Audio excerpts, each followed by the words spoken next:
आप कितने अमीर लोगों को जानते हो जिन्होंने वेल्थ क्रिएट की सिर्फ सेविंग अकाउंट से?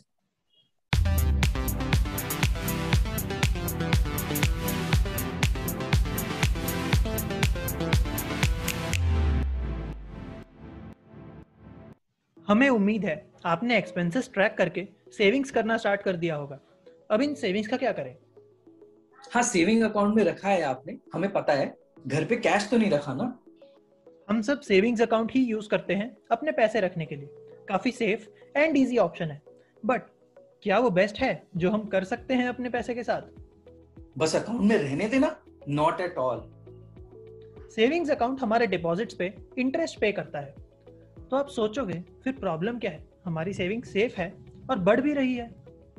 प्रॉब्लम है, सेविंग अकाउंट का इंटरेस्ट रेट काफी कम होता है जो इन्फ्लेशन के रेट को मैच नहीं कर पाता। तो पैसा आपका बढ़ नहीं रहा है, इनफैक्ट उसकी वैल्यू डिप्लीट हो रही है। कैश रखने से काफी अच्छा है पर बेस्ट नहीं है। आप लोग सोचो, उससे पहले हम बता देते हैं। इन्फ्लेशन का मतलब होता है हमारी करेंसी की परचेजिंग पावर का कम होना। सरल भाषा में, जो आपके 100 रुपए की आज वैल्यू है, 1 साल बाद वो वैल्यू सेम नहीं होगी, उससे थोड़ी कम होगी। चलो थोड़ा और सिंप्लीफाई करते हैं। अगर आज आप 100 रुपए में बर्गर खरीद रहे हो सकता है वो 1 साल बाद 100 रुपए से महंगा मिले, तो उसके खरीदने के लिए आपको 100 रुपए से ज्यादा खर्च करने होंगे। मतलब यहाँ पैसे की वैल्यू कम हुई। ये होता है इन्फ्लेशन का असर। इन्फ्लेशन के ऊपर बाकी डिस्कशन अगले एपिसोड में होगी। Now suppose current inflation rate India में 5% है। Savings account interest rate on an average 3% है। सो कम से कम हमारे पैसे की 2% वैल्यू गायब, अगर हम उसे लंबे समय तक सेविंग अकाउंट में पड़े रहने दें। तो क्या सेविंग्स अकाउंट में पैसा डिपॉजिट ही ना करें? बिल्कुल करें। ऐसी safety, ease of use and convenience कहीं और नहीं मिलेगी। मैक्स उतना ही रखें जिसकी आपको शॉर्ट टर्म में कोई इमरजेंसी या फिर मंथली एक्सपेंसेस पे करने के लिए जरूरत हो सकती है। अपना सारा पैसा वहां ना रखें।